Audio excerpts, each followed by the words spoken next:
मैं जसराम शास्त्री, नांगल उदिया, साहित्यकार, कोस्मोपोलिटन। संवाद जल स्तंभ, जलाशय, सुयोधन और भीम, महाभारत से संबंधित। नारायण नमस्कृत्य नरे चैव नरोत्तमं देवी सरस्वती चैव ततो जय मुद्रेत। लाखों वर्ष पुराना है वैदिक आर्य हिंदू जीवन शैली का इतिहास। सदा से यह भारत भूमि दूर क्षितिज से आने वाले आगंतुकों की शरण स्थली रही है। धन्य है तू भारत माता, जहाँ देवता, मुनि, पक्षी सब एक साथ बैठते हैं। लेकिन वक्त की नज़ाकत कितनी निर्लज भयावह होती है, जो इंसानी कदमों के निशान तक मिटा देती है। लेकिन वक्त की नज़ाकत कितनी निर्लज भयावह होती है, जो इंसानी कदमों के निशान तक मिटा देती है। प्रतिशोध की बेतहाशा में अग्नि ज्वालाओं चिंगारियों का यह खेल कितना बुरा होता है। प्रतिशोध की बेतहाशा में अग्नि ज्वालाओं चिंगारियों का यह खेल कितना बुरा होता है। इंसान हैवान बनकर किस हद तक जा सकता है, कुछ कहा नहीं जा सकता। फिर न कोई नीति बचती है, न ही कोई फरमान। फिर न कोई नीति बचती है, न ही कोई फरमान। न दुआएं काम आती हैं, न कहीं से मुबारकबाद। शेष रह जाता है अरण्य रोदन, निष्फल निवेदन। फिर महफूज और रोशन गुलजार चमन के सपने लुप्त हो जाते हैं, खाक में दफन हो जाते हैं। कुछ इसी अंदाज में महाभारत का यह महासमर आगे बढ़ रहा है। सुयोधन के सामने आकर किसी सन्नद्ध ने शीश झुकाते हुए कहा, विश्व विजेता, महादानी, युद्धवीर कर्ण वीर गति को प्राप्त हो गए हैं। युवराज सुयोधन, मैं आपको यह दुखद समाचार सुनाने आया हूँ। तुम्हारा परिचय? सुयोधन ने आगंतुक से कहा। तुम्हारा परिचय? सुयोधन ने आगंतुक से कहा। भृत्य है भृत्य, भृत्य है भृत्य, कहते हुए आगंतुक लौट गया। बदकिस्मती ने सुयोधन के दिल में एक के बाद एक जख्म गहरे कर दिए थे। बदकिस्मती ने सुयोधन के दिल में एक के बाद एक जख्म गहरे कर दिए थे। अब सुयोधन की आंखों में खून उतर आया था। अब सुयोधन की आंखों में खून उतर आया था। उसे दर्द दिल की दवा चाहिए थी। उसे दर्द दिल की दवा चाहिए थी, लेकिन कहीं से भी उसे यह दवा सुलभ नहीं हो पा रही थी। निरंतर बेतहाशा में उसे पागलपन सताने लगा। अंतर्विरोधों का जीवन जीने के लिए वह विवश था। अंतर्विरोधों का जीवन जीने के लिए वह विवश था। सुयोधन ने ईश्वर से प्रार्थना की, हे विधि, तू मुझे आत्मबल दे, मानसिक बल दे। अगले ही पल वह फजर होने के इंतजार में उठ खड़ा हुआ। वह किसी की प्रतीक्षा में था। जीवन का हर पल उसके लिए भारी पड़ रहा था। पल पल की श्वास भी उसे लंबी लग रही थी। मुसीबतों का पहाड़ जो उस पर टूट रहा था। दिले दिल में वह करहा रहा था, चीख पुकार रहा था। वह चिल्लापो हाय तौबा तो कर रहा था, लेकिन कोई ये आभास तक नहीं कर पा रहा था कि सुयोधन को कितना दर्द है, कितना दुख है। विषम परिस्थिति के गमगीन झोंके, विषम परिस्थितियों के गमगीन झोंके उसे रुला देना चाहते थे, लेकिन वह पत्थर दिल होकर रो न पाया। लेकिन वह पत्थर दिल होकर रो न पाया। परिस्थितियाँ उसके धैर्य के सामने हार मान चुकी थी। सुयोधन में इतना धैर्य था कि परिस्थितियाँ हार मान चुकी थी। परिस्थितियाँ उसके धैर्य के सामने हार मान चुकी थी। उसका धैर्य आपात के इस कालखंड में साथ नहीं छोड़ रहा था। धैर्य कहीं से भी कम नहीं हो पा रहा था। इस वीराने में वह निरंतर बादशाह सा आगे बढ़ता गया। दानवीर कर्ण की दिवंगत पुण्यात्मा को आदरपूर्वक प्रार्थना के साथ शांति के लिए श्रद्धांजलि अर्पित की जा रही थी। सुयोधन भी कर्ण की पार्थिव देह को पंच तत्वों में विलीन करने के लिए अंतिम यात्रा में उपस्थित हुआ था। सुयोधन को वहाँ शरीक होते देख बड़े से बड़े महारथी हक्के बक्के रह गए। सुयोधन को वहाँ शरीक होते देख बड़े से बड़े महारथी हक्के बक्के रह गए। गमगीन सन्नाटे के माहौल में निस्तब्धता छा गई। गमगीन सन्नाटे के माहौल में निस्तब्धता छा गई। सुयोधन के शत्रु जो थोड़ी देर पहले महोच्चार कर रहे थे, नुक्ताचीनी करने में लगे हुए थे, अब वे निरुत्साहित हो चुके थे। सुयोधन ने आगे बढ़कर सप्तरंगी पुष्प चक्कर दानवीर की पार्थिव देह पर पंच तत्वों में विलीन होने के लिए प्रार्थना के भाव के साथ समर्पित होते हुए अर्पित किया। सुयोधन ने कुछ क्षण मौन रहकर वैदिक मंत्रों का मौन उच्चारण किया और फिर कहा, हे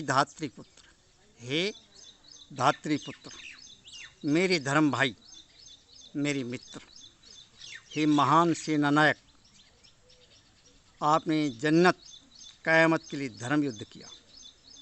आप 7 नहीं 14 लोगों को तैर चुके हो, जीत चुके हो, मुक्ति के द्वार पहुंचकर मृत्यु से ऊपर मुक्ति के आलोक को प्राप्त हो चुके हो, आलोकित हो चुके हो।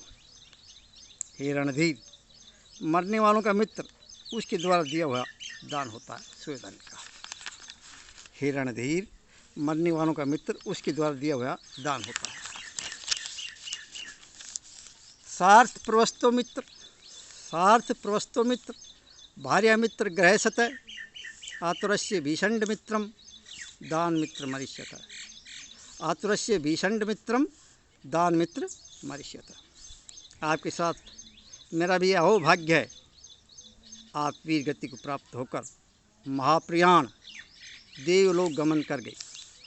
आपकी जननी जन्मभूमि दोनों धन्य हो गई। आपकी शहादत आहा बलिदान, धन्य बलिदान। जब तक धरती आसमां रहेंगे तब तक हर युग आपको नमन करेगा। आपने वीर पुरुषों के लिए एक नया कीर्तिमान स्थापित किया है। अभूतपूर्व शक्ति के संचार का एक नया अध्याय जोड़ दिया है। मैं आपकी कृतज्ञता महानता के समक्ष बहुत ही अभिभूत हूँ। नतमस्तक हूँ। नागबल मौन होकर एक तरफ खड़े हो गए। मैंने एक सच्चा साथी खो दिया है, वे यह सोचते ही रह गई। श्रद्धांजलि का यह क्रम उससे आगे बढ़ता ही चला गया। एक अति सुंदर पुष्प चक्कर लेकर श्याम सुंदर श्री कृष्ण कर्ण की पार्थिव देह के सम्मुख प्रार्थना में झुक गई। श्रद्धा से पुष्प चक्र अर्पित कर समर्पण में स्वयं कृतज्ञ हो गई। हे रणधीर, हे दानवीर, मैं आपके प्रलंकारी युद्ध कौशल को अचरज से देखता ही रहेगा। श्री कृष्ण ने कहा, आपने तीनों लोगों को झुका दिया।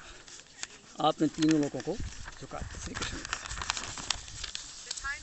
आप भारत की वेद शीर्ष जन संस्कृति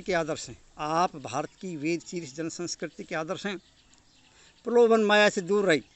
माया आपको घेर कर भी आपका स्पर्श नहीं कर सकी। आपका अद्भुत चमत्कार, शीश कटा गई लेकिन शीश झुका नहीं सके। आपको सत सत नमन, सत सत वंदन। युधिष्ठिर की उम्मीदों के पंख लग गए थे। वह तृणपुंज अग्निमोदक को लेकर चिता की तरफ बढ़ा। बीच में सुयोधन ने उसे रोका और कहा, अपनी ही कामना के लिए जीवित मत रहो युधिष्ठिर, किसी अन्य की भी प्रतीक्षा करो। किसी अन्य की भी तो अपनी पहचान है, उसका भी कोई गुणधर्म है, उसे भी अपना कर्तव्य बोध है। जिन पलों लम्हों के साथ तुम वाहवाही लूटना चाहते हो वे तुम्हें पहले ही छोड़ चुके हैं। नागबल ने कहा। पीछे हट जाओ युधिष्ठिर, इन क्षणों की मुझे बेसब्री से प्रतीक्षा थी, इंतजार था, सुयोधन ने कहा। और बहुत ही उमंग में भरकर शीघ्रता से नागबल ने युधिष्ठिर के हाथों से मोदक छीन लिया। अग्नि मोदक जो था चिता को प्रज्वलित करने के लिए, मोदक छीन लिया और अग्नि को चिता में प्रवेश करा दिया। सचमुच नागबल अपने आप में एक रुस्तम थे।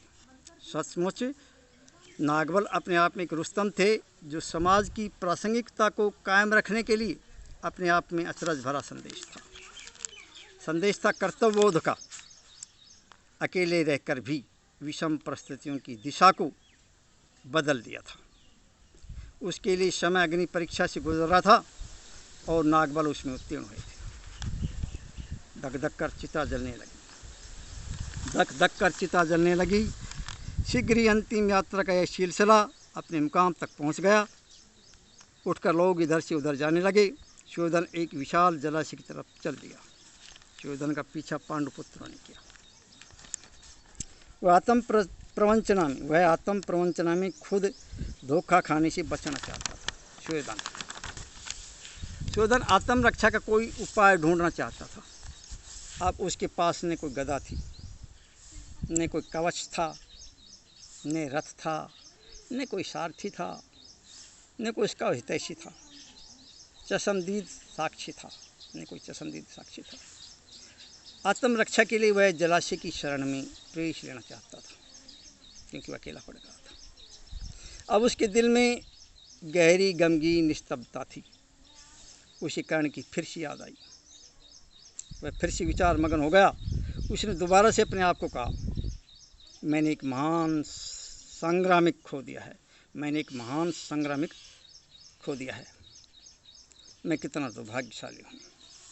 अब मुझे वे कभी नहीं मिल सकेंगे। मेरी शत्रु जश्न मना रहे हैं। सुयोधन जलाशय में प्रवेश कर गया। जल देवता ने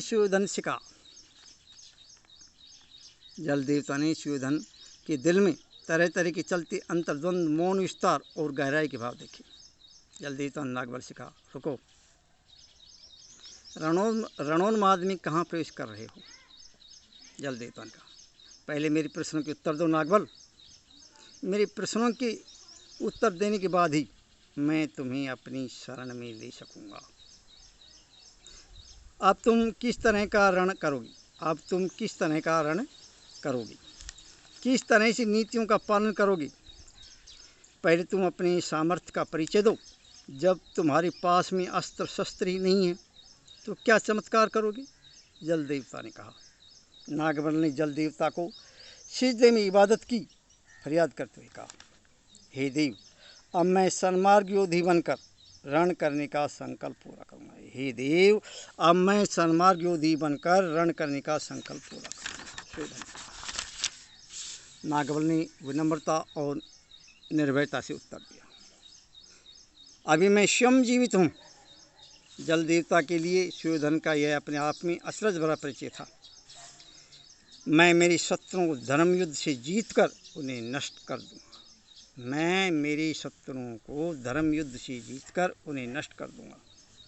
मैं सत्यंकार हूँ, मैं सप्तन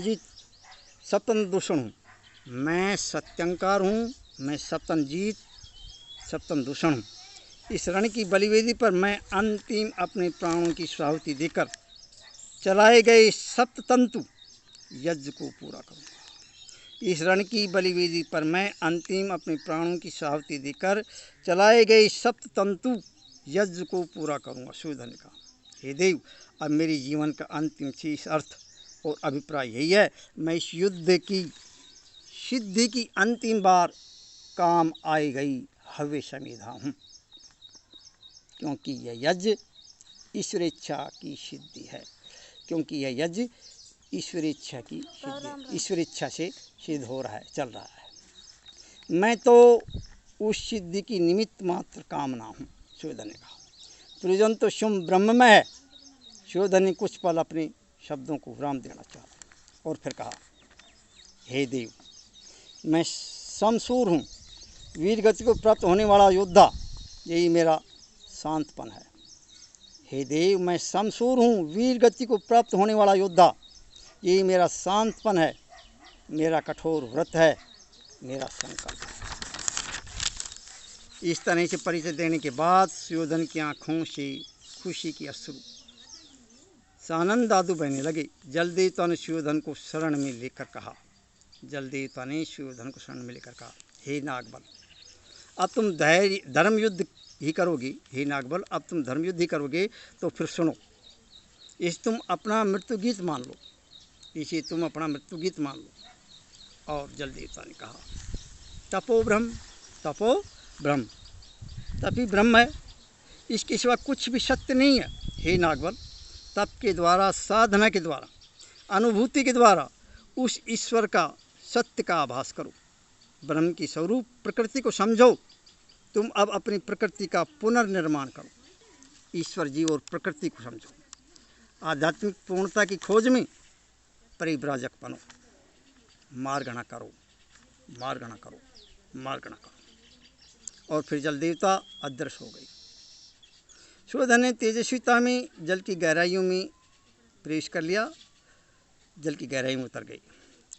उसने अगणित जलमग्न शैल खंडों को देखा, उनका अवलोकन किया। वे सुयोधन को मनमोहक आकर्षक लगने लगे। सुयोधन मनमोहनी प्रकृति की गोद में रच बस गया। उसकी शारीरिक मानसिक पीड़ा प्राय लुप्त, समाप्त हो चुकी, खत्म हो चुकी थी। सर्वतोभद्र, सर्वतोभद्र महल, मंदिर और यज्ञशालाएँ देखी। सर्वतोभद्र महल, मंदिर और यज्ञशालाएँ देखी। पर्वतों की उपत्यका, आदित्यकाओं को देखा। उसने सांसारिक माया से दूर हटकर प्रकृति के रम्य नारी स्वरूप को पहचाना। झरने बह रहे थे, फल फूलों से शैल मालाएँ लदी हुई थी, अनेक जीव जंतु विचर रहे थे। जीवन था, उमंग थी, हसरत थी, इच्छा शक्ति थी, सृष्टि चल रही थी। अस्ताचलगामी सूर्य संध्या राग बिखेर रहा था, सिंदूर बिखेर रहा था। सारी लताएं, पत्तियां सिंदूर में दिखाई दे रही थी। सुयोधन के मन में एक नया स्फूर्ति में कौतूहल, जीवन की विविधता भरी अंगड़ाई लेने लगा। उसने सोचा, अब मैं सुरामत कलह से दूर, बहुत दूर आ गया हूँ। अब मैं सुरामत कलह से दूर, बहुत दूर आ गया हूँ और जीवन की सच्चाइयों को मैंने प्राप्त कर लिया है। सुयोधन ने सोचा। उसने देखा, यज्ञशालाओं से अग्निहोत्र चल रहे हैं, वेद मंत्रों का उच्चारण सुनाई दिखाई दे रहा है। सत्यम शिवम सुंदरम काव्य लिखा पढ़ा जा रहा है। मनोरथपूर्ण होते दिखाई दे रहे थे। तन में मन शिव संकल्पमस्तु, तन में मन शिव संकल्पमस्तु। सुयोधन ब्रह्म में प्रकृति का आभास कर पा रहा था। सुयोधन ब्रह्म में प्रकृति का आभास पा रहा था।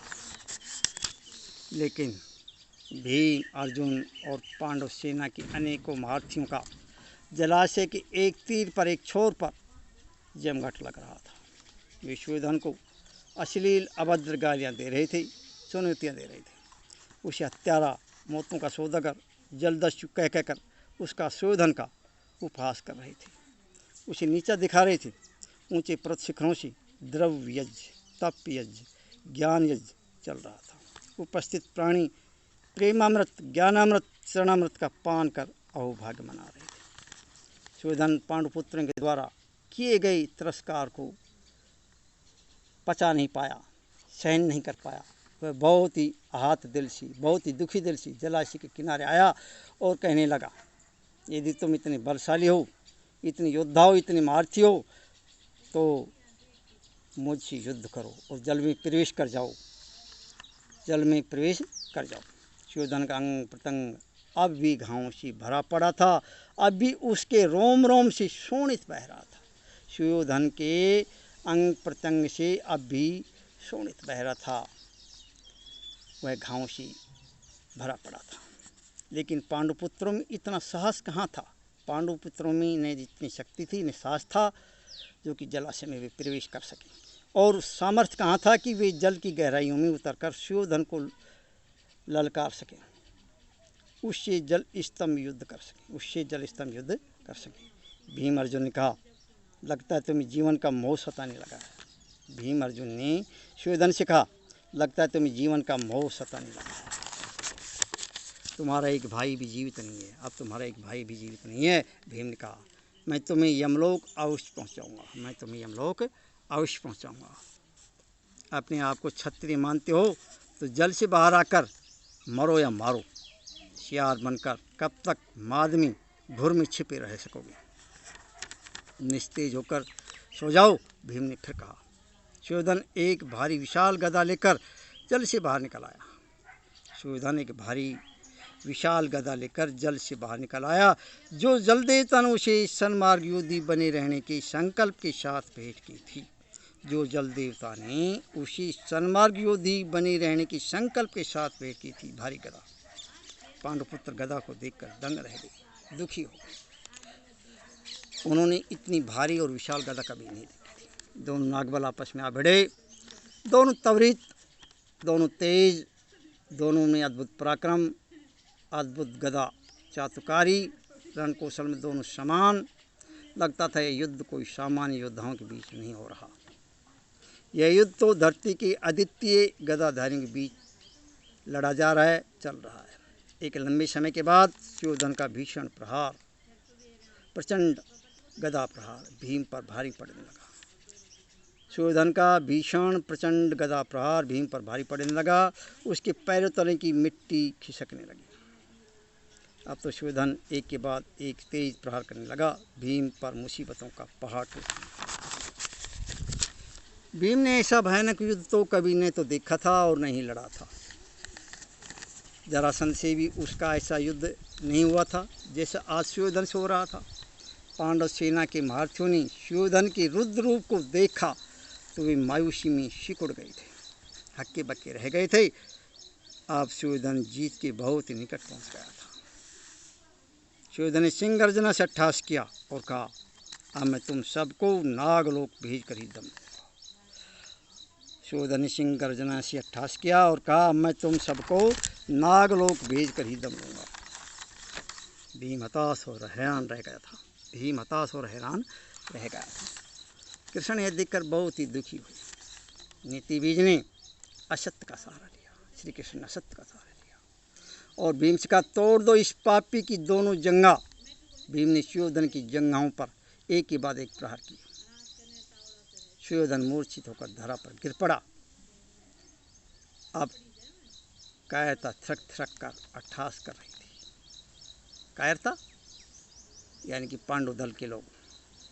अब कायरता थिरक थिरक कर अट्टहास कर रही थी, वीरता रो रही थी। पांडुपुत्रों और उनके समर्थकों ने विजय पताकाएं फहरा दी। उन्होंने अन्याय का सहारा लेकर सुयोधन की हत्या की थी। ये वध नहीं था। अन्याय का सहारा लेकर सुयोधन की हत्या की थी, ये वध नहीं था। कृष्ण ने कहा, पापी को पाप का फल मिल गया है, चलो हमने इसे यमलोक भेज दिया। कृष्ण ने फिर कहा, इस पापी ने सदा पाप का सहारा लिया था और ये पाप का सहारा लेता रहा है। झूठ कपट द्वेष पाखंड अन्याय का साम्राज्य चलाता रहा है और इसने चला है। आज समय रहते पाप का खात्मा हो गया है, पाप को हमने समाप्त कर दिया है। सभी विधर्मी दया के पात्र नहीं होते। ऐसे विधर्मियों का वध नहीं तो हत्या ही सही। श्री कृष्ण का ऐसी विधर्मियों का वध नहीं तो हत्या ही सही।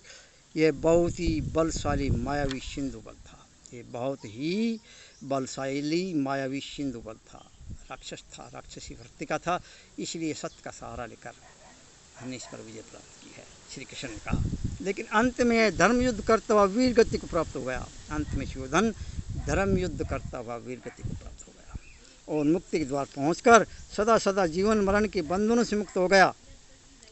इसका यह अहोभाग्य था। अब यह प्रायश्चित से दूर चला गया है। इसे अब इस धरती पर दोबारा से जन्म नहीं लेना पड़ेगा। श्री कृष्ण का यह तो धर्मस्तु जय, यह तो धर्मस्तु जय, यही तो धर्म की विजय है।